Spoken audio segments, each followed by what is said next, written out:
Lucifer, Beelzebub, the beast, Satan. Hail, Satan. Hail, Satan. When you say Satan to me, I think God. He has been called many names. He has taken many strange and different forms. The idea of God's evil enemy has been around for thousands of years. And it's still as powerful as ever. Evil is real, and it must be opposed. But where did Satan's story begin? Where did he come from? And how did he become the Prince of Darkness?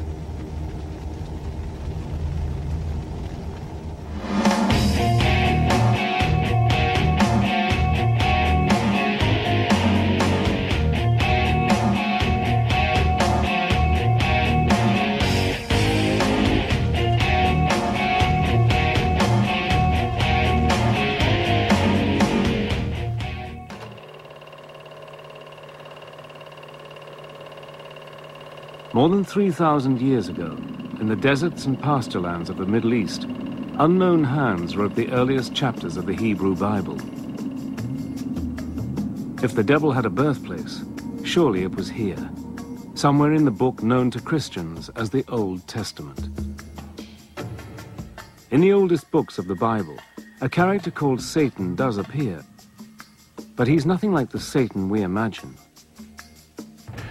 When we read the Old Testament, we find that from time to time there is this strange dark figure who pops up called the Satan. The word the Satan is actually a title. The word means the accuser. And to begin with, it seems that the Satan is one of the angels or attendants in the heavenly court. One of God's servants who, in a sense, had to do some of the dirty work.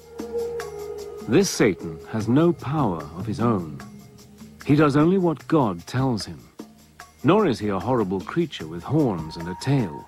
There's no kind of prince of darkness, somebody who's standing opposite to God. Throughout most of the text, there's no concept at all of an evil force. One of Satan's earliest appearances is as an angel in the book of Job. In one of the best-known stories in the Bible, Satan argues that Job, one of God's most loyal servants, is only pious because he has a good life. God agrees that Satan can test Job by inflicting on him all kinds of diseases and calamities. In the end, in spite of dreadful sufferings, Job continues to worship God, and Satan loses the argument. The Satan who makes Job's life a misery isn't a demon or even a bad angel. And he doesn't live in hell. There wasn't any kind of concept of a hell like we have, a place of fiery torment and torture. In fact, to the ancient Israelites, what happened when you died was really very little. You went to a place called Sheol, and this was just a sort of dark, shadowy place, a sort of underworld, where everybody who died went, irrespective of whether you were good or bad. So where is the Satan we know? Where's the fiend who's eternally at war with the forces of good? The monster who rules over the flames of hell and punishes sinners? Where is the fallen angel with his legions of demon helpers, tempting humans to do evil things so that he can win their souls? If the traditional devil doesn't come from the Jewish Old Testament, where does he come from? Since human history began, people all over the world have believed in demons and evil spirits. A few share some traits with our devil, like horns or a beard, but none are as powerful as Satan. So where did people first get the idea of an ultimate evil being? 3,500 years ago, in ancient Persia, where Syria, Iraq, and Iran are now, there were many gods, good and evil, until one man, a religious teacher called Zoroaster, reduced the whole complicated cast of characters to two. Zoroaster is a revolutionary, primarily because he in one sense, personifies these ethical categories into a good god, Ahura Mazda, and a bad god, Ahriman. And this is an extremely potent idea, and one which forms the basis for later conceptions of dualistic thought. In other words, the separation between good and evil. The good god is the all-knowing Ahura Mazda, the god of light and order. The evil god is Ahriman, god of chaos, darkness, and lies. In Zoroastra's teachings, the universe is a battlefield between the gods of good and evil, and every person on earth must take sides. After death, good people are rewarded in heaven, while sinners are punished in a dark and gloomy hell. It is one of those ultimate, rather attractive kinds of dualism, that this life is a struggle between good and evil, therefore choose good, between light and darkness, therefore choose light. Under the powerful Persian emperor Darius the Great, the teachings of Zoroaster become the official religion of the Persian Empire, an empire which includes the lands of Israel. The new Persian ideas about good and evil soon find their way into the Jewish scriptures. So we get a clear demarcation of what we would call Jewish ideas, okay, and we can spot the Zoroastrian ideas in the Old Testament. They are there, notions of heaven and hell, okay. The beginning of actually seeing the devil personified as the fierce opponent of God.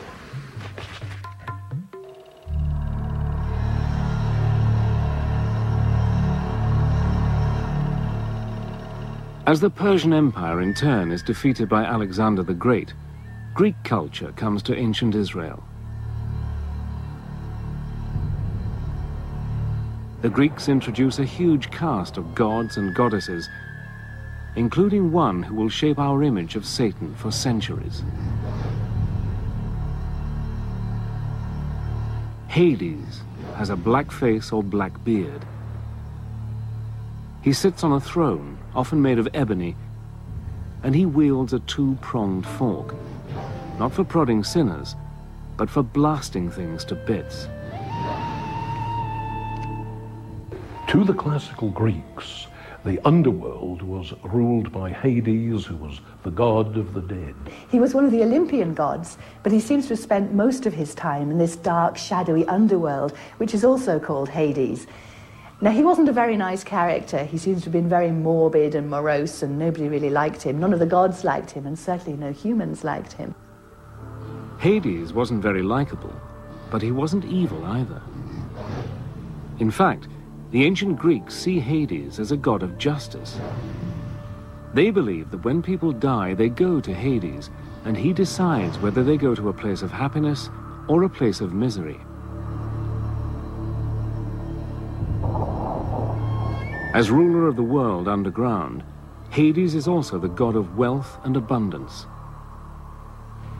In a dim memory of Hades, people have believed for centuries that the devil can make you rich. As well as the brooding character of Hades, the Greeks give the world another familiar ingredient of the devil's story.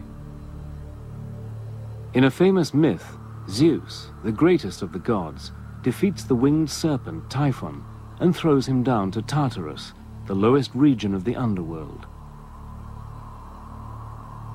Over the following centuries, the myth grows into the story of how the angel Satan rebels against God and is thrown out of heaven with all his followers. Satan's allies, the fallen angels, become his legion of demons.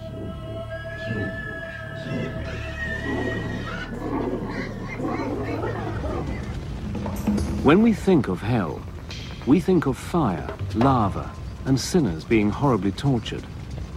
But where did this picture come from? The underworld of Hades doesn't have fire, but ancient Jerusalem does.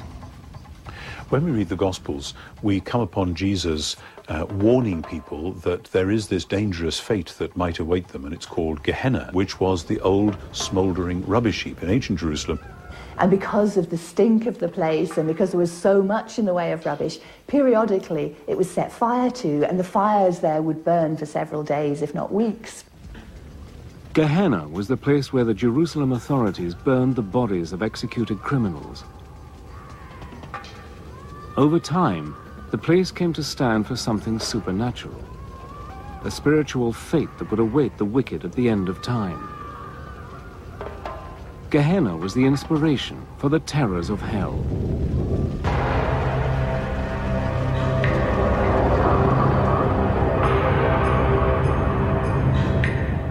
By the time the Christian Gospels are written, towards the end of the 1st century AD, Satan has grown into a powerful figure. By now, Jewish lands are ruled by the mighty Roman Empire. It was a time when the Romans were hated bitterly. To many Jews and Christians persecuted by Rome, Satan is the evil force behind Caesar's throne. In the New Testament book of Revelation, the writer gives Satan one of his most mysterious names, the Beast, 666. The Beast could refer to the Roman emperor himself. The author of Revelation says that the beast has a human number and it's 666. Now this has traditionally been seen as a reference to the Emperor Nero, and that's because if you take Nero Caesar in Aramaic and count up the numerical values of those letters, it comes to 666.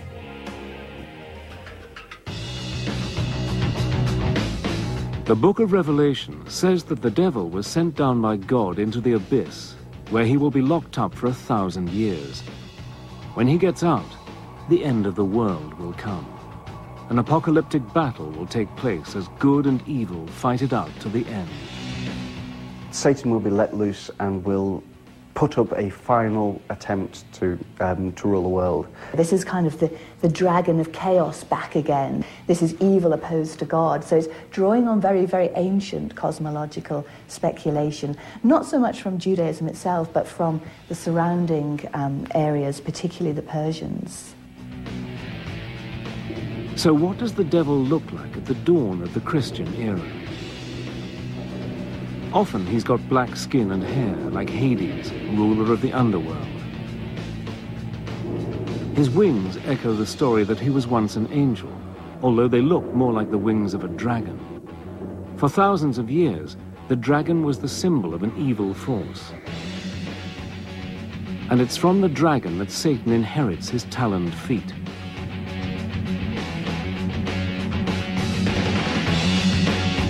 When Satan isn't being a dragon, he's a snake. The serpent, said to have tempted Eve in the Garden of Eden, has long been believed to represent the devil, although the scriptures don't actually say so. In fact, Christian leaders disagree, sometimes violently, about what the devil is like. But one thing they do agree on, he is busy working with and through their enemies. 4 centuries after Christ, a Roman emperor, Constantine the Great, converts to Christianity. Within a generation, the once persecuted religion is the official creed of the mightiest empire on earth. Christian bishops now have real power, backed up by the state, and they use Satan to help them keep it. Again and again, church leaders claim that those who disagree with them, especially other Christian groups, are working for the devil. As Constantine made it the state religion and a state church and an established religion, what Constantine and his immediate successors found hardest to put up with was heresy. Catholic theologians would have said that because heretics didn't believe the correct Catholic faith, they must be worshipping the evil one instead, God's enemy.